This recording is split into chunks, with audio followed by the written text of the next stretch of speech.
Hello student, आज हम लोग सीखने की कोशिश करेंगे कि किसी भी कर्व को रोड अलाइनमेंट में कैसे प्रोवाइड करते हैं, यानी कैसे सेट करते हैं। उसके बारे में हम लोग ब्रीफ आइडियाज़ लेंगे। ठीक है ना।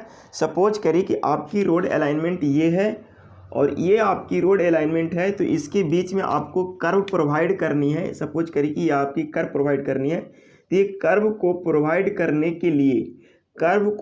करने के लिए पहला बात तो कि हम काम स्टार्ट करें तो कहाँ से करें। दूसरी बात कि इस कर्व को प्रोवाइड करने के लिए कौन कौन सी इंस्ट्रूमेंट की रिक्वायरमेंट होगी।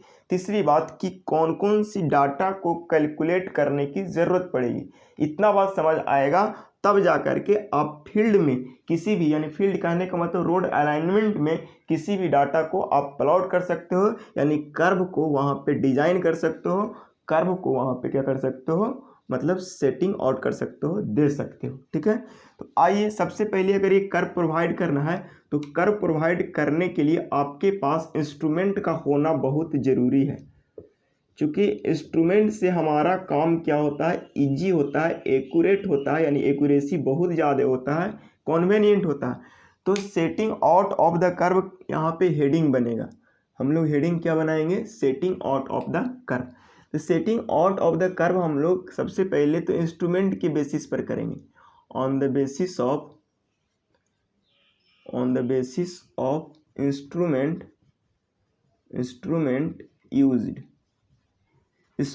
यूज, कौन सा इंस्ट्रूमेंट यूज करें उसके बेसिस पर जो कर्व जो होते हैं वो दो टाइप से सेटिंग किया जा सकता है। पहला linear setting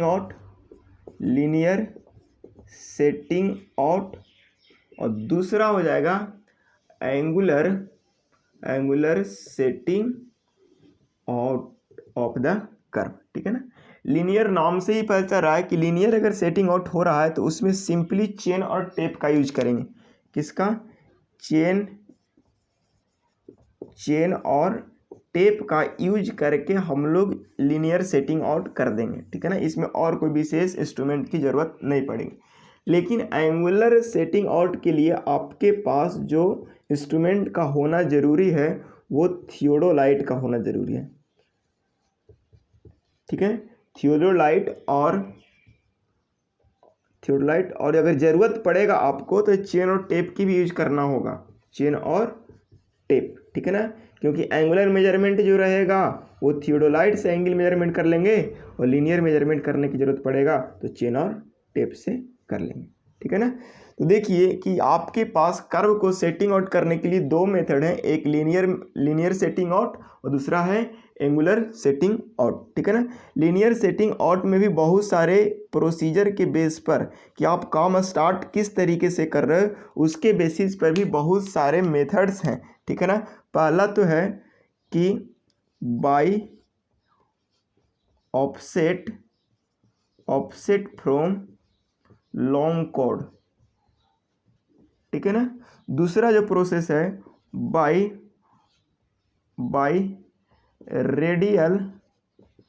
radial tangent method. ठीक है ना। तीसरा जो प्रोसेस है वो आपकी कोड प्रोड्यूस्ड मेथड। ठीक है ना। इस चीज़ को आप समझने की पूरा कोशिश करेंगे। ठीक है ना। इतना बात। दूसरी बात कि थियोडोलाइट में भी बहुत सारे प्रोसेस है कि एक थियोडोलाइट का यूज कर रहा है कि दो थियोडोलाइट का यूज कर रहा है।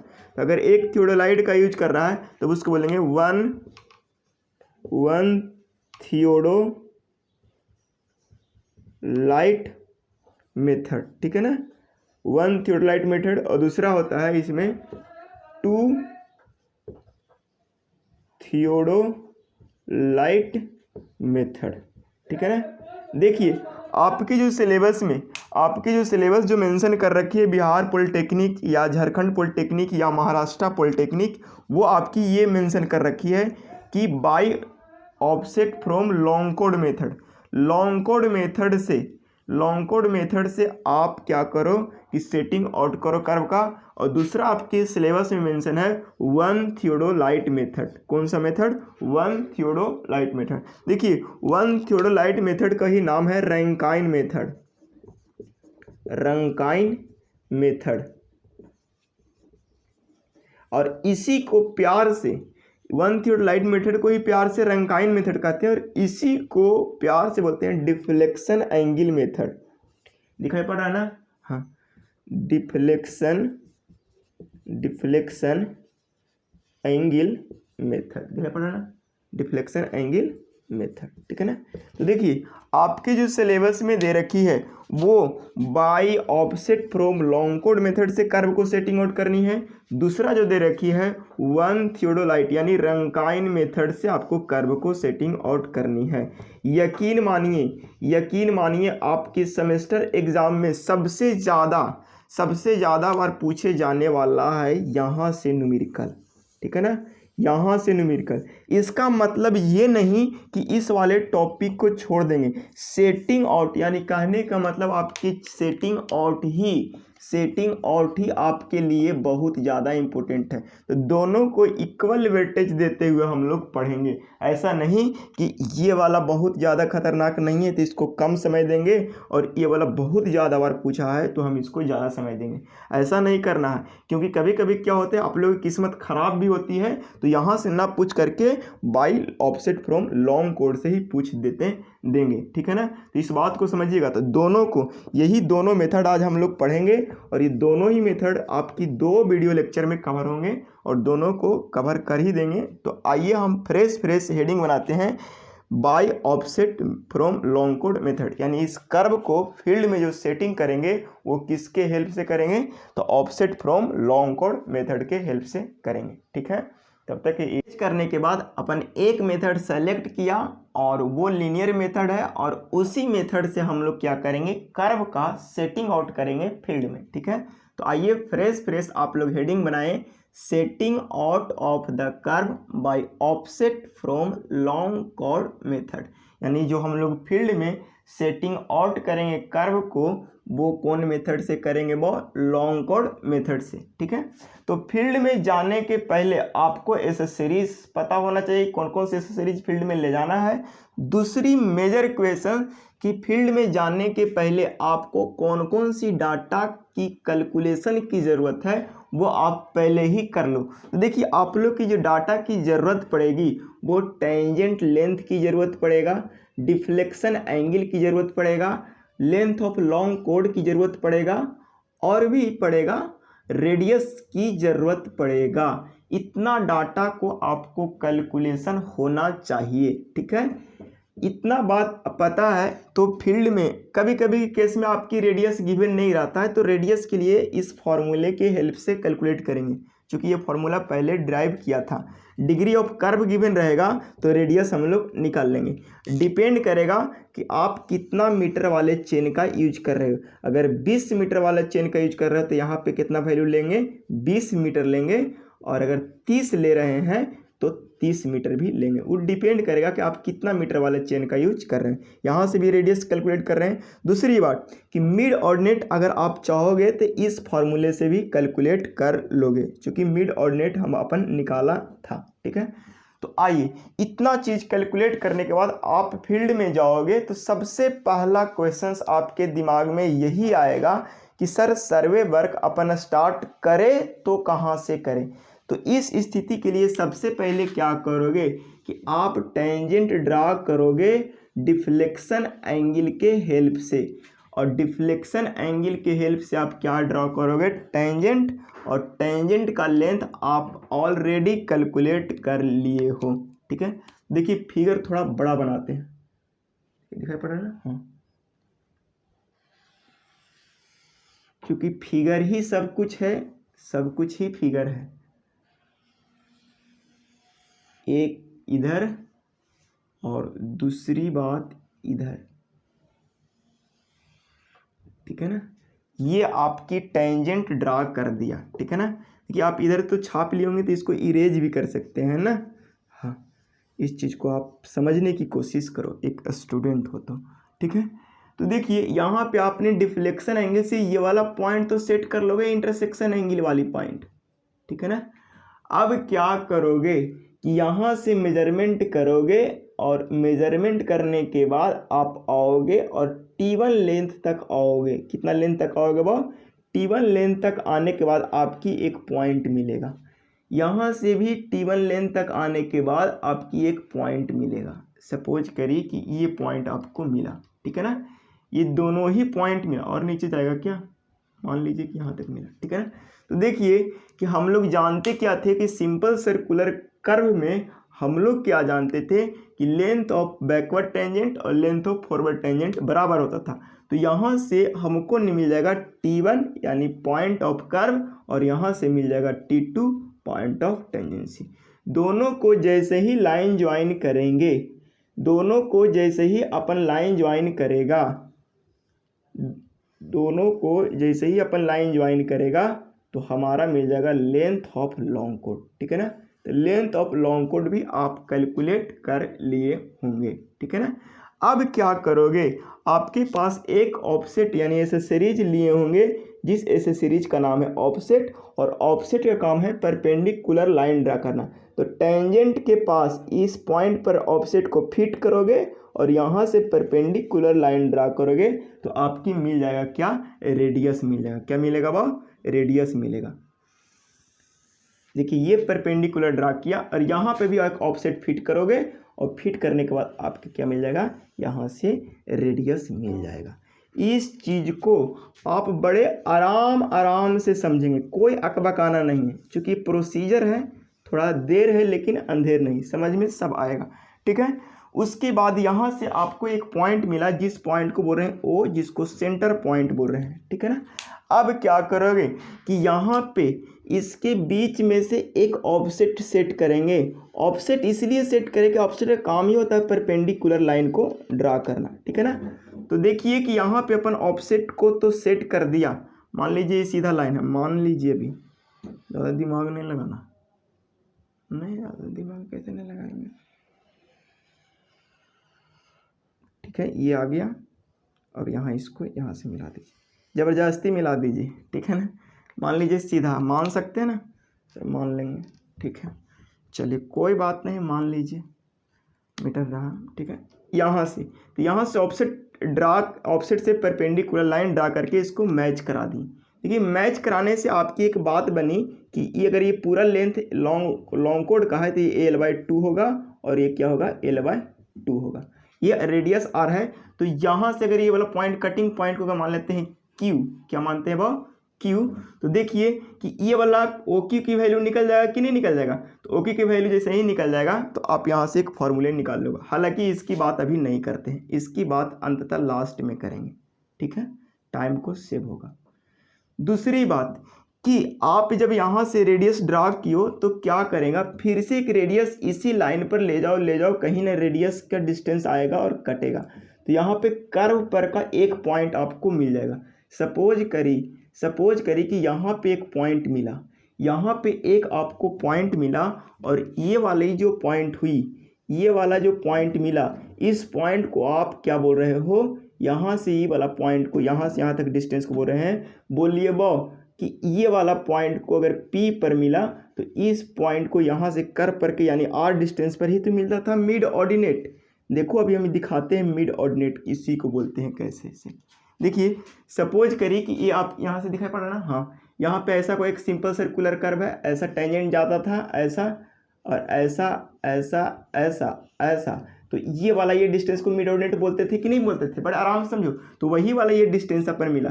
देखो वो पहले कर्व ड्रा कर लेते थे, अभी हमको सेटिंग करना है कर्व को, इसीलिए कर्व बना नहीं रहे, ठीक है ना। तो ये वाली पॉइंट आपको एक पॉइंट कर्व का तो मिल गया, ठीक है ना।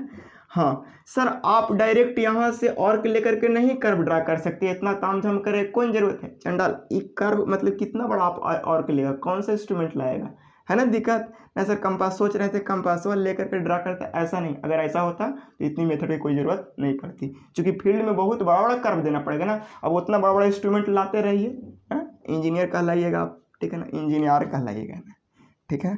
तो इस चीज़ को आप समझने की कोशिश कीजिए। एक पॉइंट मिला जिसको P, जो मिड ऑर्डिनेट वाली पॉइंट मिला। अब क्या करना है, गलती से इस कर्व पर ड्रा करने के लिए सारे पॉइंट अगर मिल जाए, ये सारे पॉइंट अगर मिल जाए, ये सारे पॉइंट ये सारे पॉइंट कि कितना कितना दूरी पर कितना कितना लेंथ के है, कितना कितना डिस्टेंस पर है, तब हम लोग कर्व बड़ा आसानी से बना सकते हैं। गलती से x डिस्टेंस चलने के बाद, गलती से x डिस्टेंस चलने के बाद हमें एक पॉइंट मिला और वो पॉइंट कर्व पर का मिला, वो मिला सपोज करिए कि a है जिसकी हाइट क्या है OX है, क्या है OX है, ठीक है ना। यहाँ से और अगर x1 डिस्टेंस चलने के बाद हमें एक और पॉइंट मिला जिसका डिस्टेंस है और भी कुछ डिस्टेंस है, ये वाला डिस्टेंस है। गलती से अगर x2 चलने के बाद हमको ये वाला पॉइंट मिला, ये तो हम कहने की कोशिश आप लोग को ये कर रहे हैं कि गलती से अगर x डिस्टेंस चलने के बाद ये वाला हाइट पता चल जाएगा तो हम इस पॉइंट को ढूंढने में सफल होंगे। ये वाला पॉइंट, इस वाले को हम कलर चेंज मार्कर से करते हैं। अगर गलती से ये पॉइंट कर पर के ये मिला और इस पॉइंट को अगर यहाँ से डिस्टेंस पता चल जाएगा तो हम बड़े आसानी से कर्व को ड्रा कर सकते हैं। ये x कहाँ से पता चलेगा, क्योंकि ये खुद इंटरवल डिसाइड करोगे। यहाँ पे एक पेग लगाएगा, दूसरा पेग यहाँ पे लगाएगा, तीसरा पेग यहाँ पे लगाएगा, चौथा पेग यहाँ पे लगाएगा, यानी ये इंटरवल फिक्स कर करके आप क्या करोगे कि कोड पर आप सारे इंटरवल फिक्स कर लोगे with the help of peg, ठीक है। देखिए हमको टारगेट मिला कि गलती से ये वाला हाइट पर चल जाए, गलती से ये वाला हाइट पर चल जाए, गलती से ये वाला हाइट पर चल जाए, गलती से ये वाला हाइट पर चल जाए और गलती से ये वाला हाइट पर चल जाए, तो हम कर्व ड्रा कर लेंगे। क्या कर लेंगे, कर्व ड्रा कर लेंगे। और यही पॉइंट को ढूंढना है, तो ढूंढिए। तो देखिए ढूंढने के लिए बड़ा आसान सा एक सिंपल रफ ज्योमेट्री यहाँ पे लगाते हैं कि देखिए अगर ये वाला रेक्टेंगल है, अगर ये A है और इसको गलती से अपन बोल रहा है B और इसको गलती से बोल रहा है तो Q है ये, और इसको बोल रहे हैं C, तो हम क्या कह सकते हैं, और ये वाला आपकी मिड ऑर्डिनेट है, तो हम क्या सकते हैं वो, तो देखिए ऐसा तो कह सकते हैं कि AB बराबर CQ बराबर X माने हैं कि नहीं, या ऐसा भी कह सकते हैं कि AC बराबर BQ बराबर OX, और हमारा टारगेट OX निकालना है। तो हम ऐसा कह सकते हैं कि BQ बराबर भी OX है, AC बराबर भी OX है, कोई और निकल जाएगा तो हमारा टारगेट फुलफिल हो जाएगा। तो देखिए हम लोग यहाँ पे इसको इरेज करते हैं और इरेज करने के बाद कुछ कंस्ट्रक्शन लिखते हैं। क्या लिखते हैं, कुछ कंस्ट्रक्शन लिखते हैं। कंस्ट्रक्शन लिखने के पहले बहुत सारे गिवन डाटा को आपको लिखना पड़ेगा। लेट उट नहीं लिखिए, डायरेक्ट कंस्ट्रक्शन लिखिए। Draw AB perpendicular to BQ पर परपेंडिकुलर ड्रा किए, नहीं दिखाई पड़ रहा है, नीचे लिखिए। Draw AB perpendicular to BQ and और क्या ड्रा कर रहे हैं, and AC perpendicular to CQ, ठीक है ना, इतना ड्रा कर दिया, ठीक है ना। एंड अगेन लाइन, आप क्या करो, and line and A and point A join with O। A को O के साथ क्या कर रहा, वो ज्वाइन कर रहा। देखिए ग्रीन कलर से हम इसको ज्वाइन कर रहा,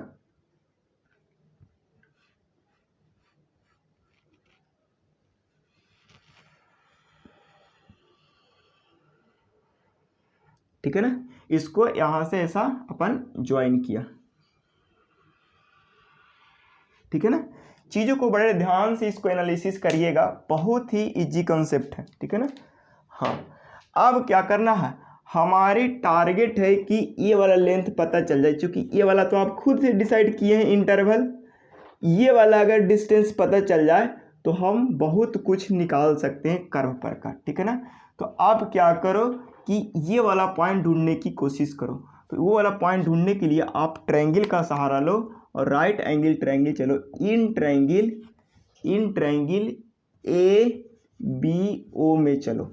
इन ट्रायंगल ए बी ओ में जैसे ही अपन मूव करेगा तो पाइथागोरस थ्योरम से क्या जानोगे, जानोगे क्या, इधर देखो, जैसे ही जाने तो लिखेंगे ओ ए का होल स्क्वायर बराबर हो जाएगा ए बी का whole square plus B O का होल स्क्वायर। बोलो यहाँ तक कोनो समस्या?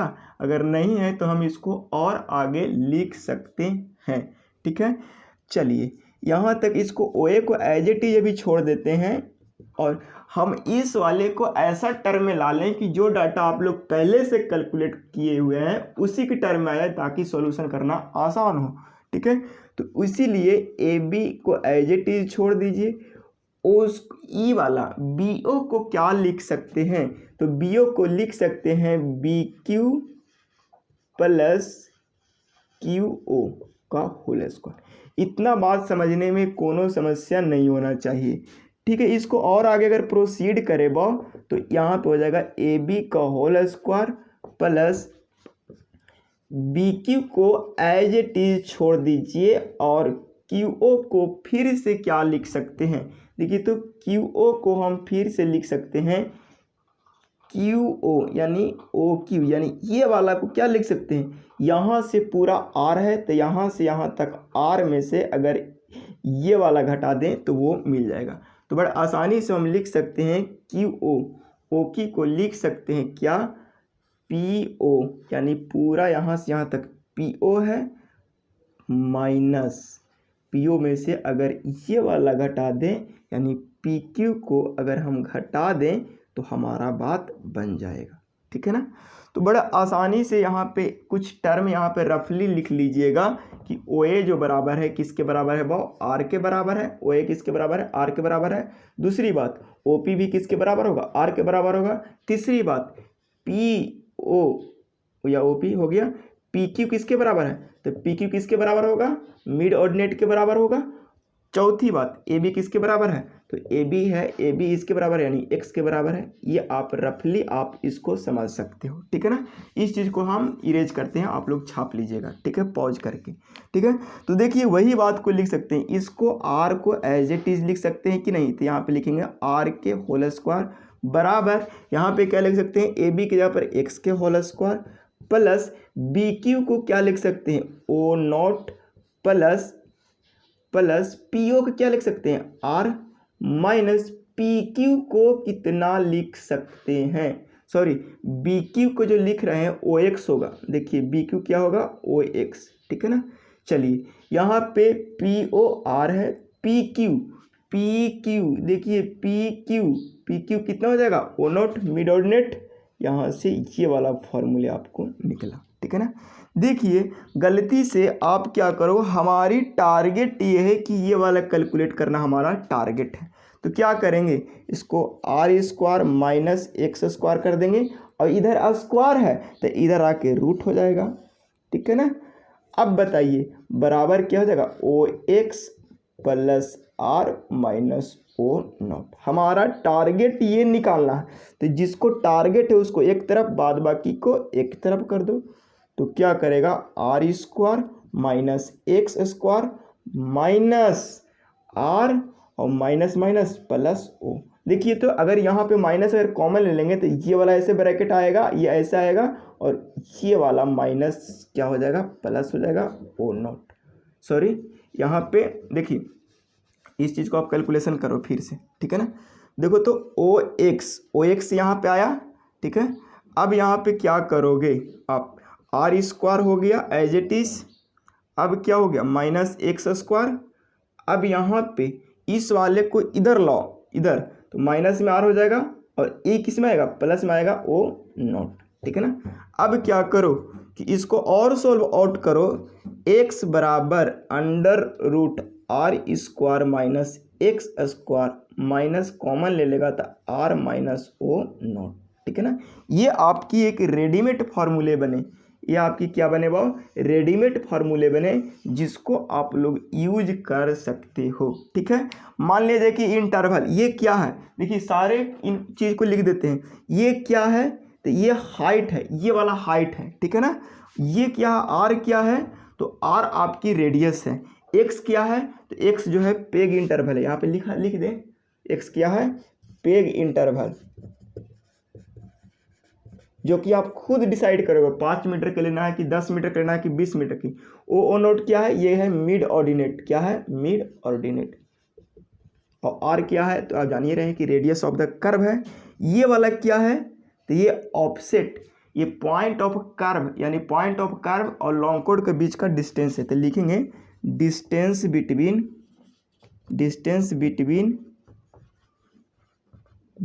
Point of curve and long code का बीच का डिस्टेंस है। ऐसा ही समझिए ई वाला को यहाँ पे, ठीक है ना, यहाँ पे भी होगा, ठीक है।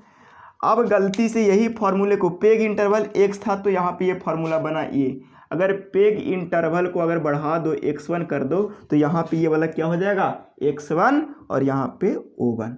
अगर पेग इंटरवल 2 कर दो तो क्या हो जाएगा, x का पर क्या होगा x2 और यहाँ पे क्या हो जाएगा भाव x2। अगर पेग इंटरवल क्या कर दो 3 कर दो तो यहाँ पे होगा x3, तो यहाँ पे भी क्या होगा। यानी कहने का मतलब ये आपकी मिली एक रेडीमेड फार्मूला। कैसा मिला भाव, रेडीमेड फार्मूला। इस चीज़ को आप बड़े ढंग से एनालिसिस करोगे ऐसा उम्मीद है, और आप मिड ऑर्डिनेट से आप सारा प्रॉब्लम को सॉल्व आउट करोगे, ठीक है।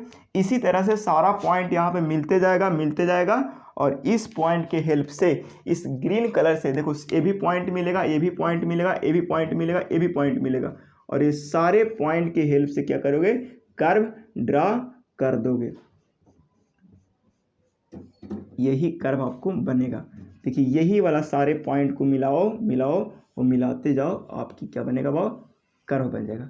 अब बताइए कि इधर से कर्व बना और सेम जितना इधर है वही प्रोसेस इस साइड में भी अप्लाई कर देंगे, ठीक है, तो हमारा बन जाएगा कर्व।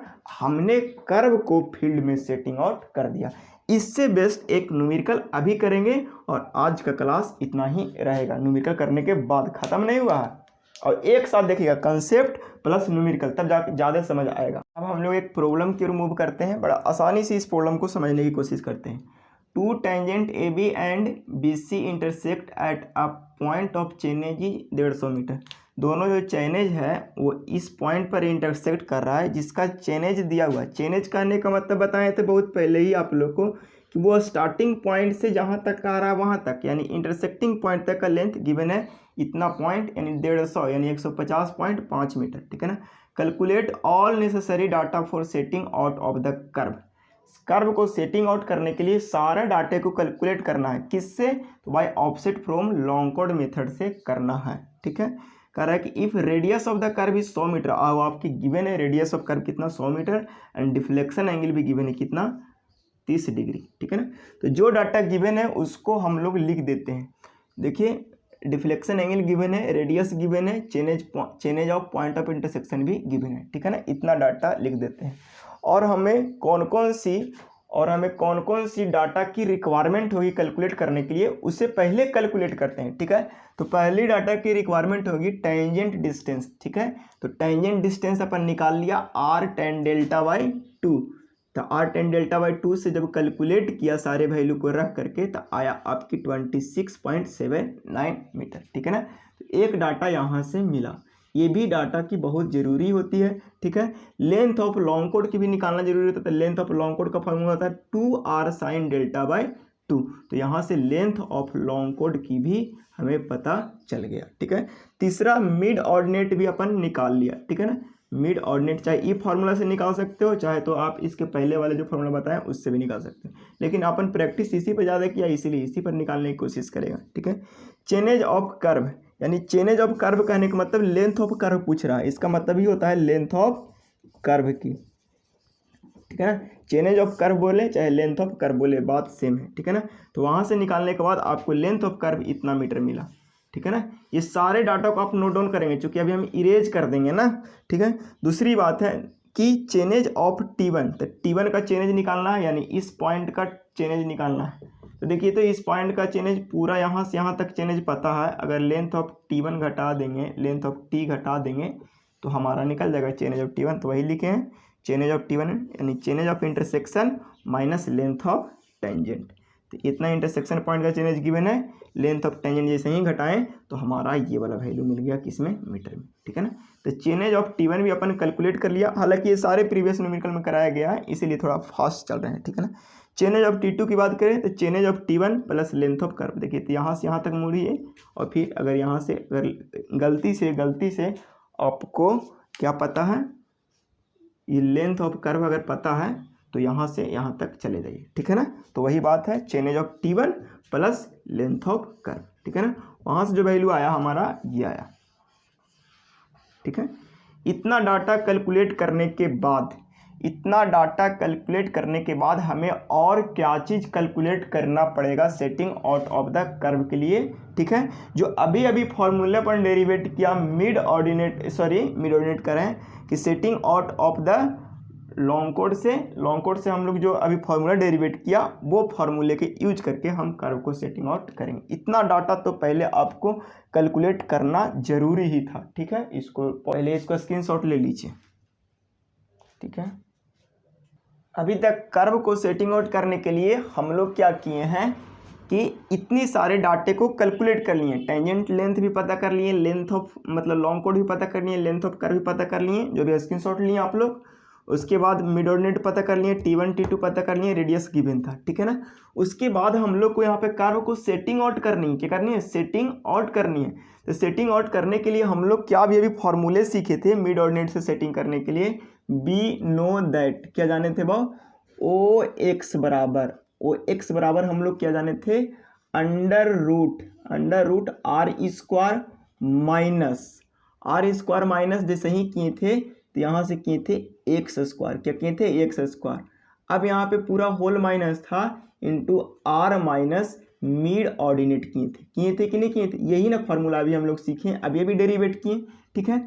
तो यहाँ से हम लोग क्या करेंगे, एज्यूम कर लेंगे कि आपने जो पेग इंटरवल लिया है वो कितना मीटर का लिया है, 5 मीटर का या 10 मीटर का, ठीक है ना। सपोज करिए let peg interval on long cord is 5 metre, it is 5 metre, 5 metre पर अपन पेग इंटरवल लिया, यानी 5 मीटर पर क्या किया हम लोग को पॉइंट को खोजना है। तो हमारा यहाँ से ये वाला हाइट पता करना हुआ, ये हाइट पता करना, ये हाइट पता करना, ये हाइट पता करना, कहाँ तक हमको हाइट पता करते जाना है, जहाँ तक जब तक कि 0 ना आ जाए, ठीक है। तो देखिए इस फॉर्मूले में हम लोग क्या किया, O5 पर देखें सबसे पहला हाइट निकालने की।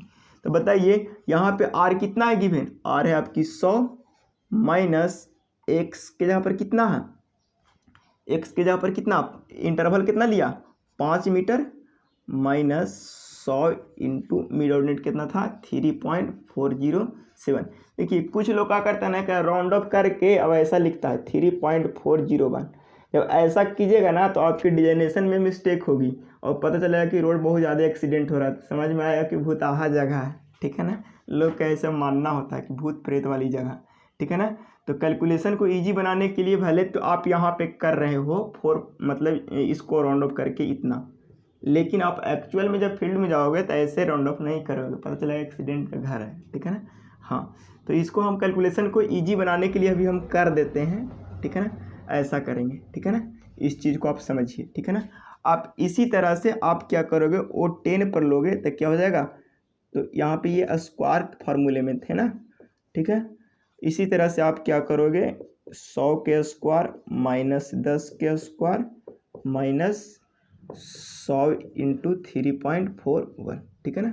ऐसे करते जाइए, वो 15 पर जाइए, 15 पर जाएगा तो 100 के स्क्वायर माइनस 15 के स्क्वायर माइनस 100 माइनस 3.41। ऐसे कब तक जाना है, जब तक कि ओ एक्स की वैल्यू 0 ना आ जाए, तब तक की जाना है। तो हम लोग सारे की वैल्यू को अभी कैलसी से कैलकुलेट करके बताते हैं कि कौन सी वैल्यू इसकी 0 के करीब जा रहा है। देखिए सारे वैल्यू को अपन कैलसी से कैलकुलेट किया तो O5 यानी यहाँ से 5 मीटर जाने पर हमारा जो हाइट मिला वो मिला कितना, 3.28 मीटर। जैसे ही आगे बढ़े 10 पर तो हमारा देखिए 2 पॉइंट समथिंग तक कमेगा, फिर गए 10 यहाँ से यहाँ 10 पर आए, उसके बाद यहाँ से यहाँ 15 पर आए, तो हमारा कुछ वैल्यू मिला।